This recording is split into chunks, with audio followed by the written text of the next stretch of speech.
سلام. حروم زاده، زندگی من جای کثافتکاری ذوق زدگی احمقانه این و اون نیستش. یک بار دیگه بدون اجازه زنگ بزنی سرتو میبرم میذارم رو سینه تا عشق و عشقی یادت بره. فهمیدی؟ جون که اجازه دارم زنگ بزنم؟ اینجوری با من صحبت نکن. شما مردا چرا اینجورین؟ مگه الان با یه نفر تو رابطه نیستی؟ چرا پایبند همون یه نفر نیستی؟ مگه من مجبورت کردم که این شرایط رو قبول کنی؟ تو خودت خواستی که باشی. خب چرا خیانت میکنی، با احساسات دخترها بازی میکنی؟ همین من بدبخت که میفهمم با چند نفر تو رابطه، ولی قلب و وجودم فقط تو رو میبینه. ببین من گوه یه زمان عاشق ترین فرد این شهر بودم، ولی آخرش چی شد؟ گذاشت رفت به خاطر یه بچه پولدار. تقصیر من چیه؟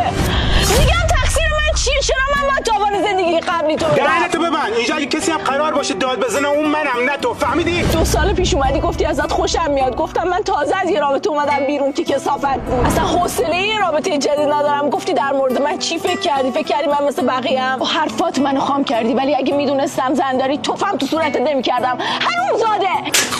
ببین من زنم به اجبار خانواده‌ام گرفتم، تو فقط دم دستی بودی، یه اسباب بازی که دلمو زد. ازت متنفرم، از هرچی مرد متنفرم. منم از هرچی عشقه.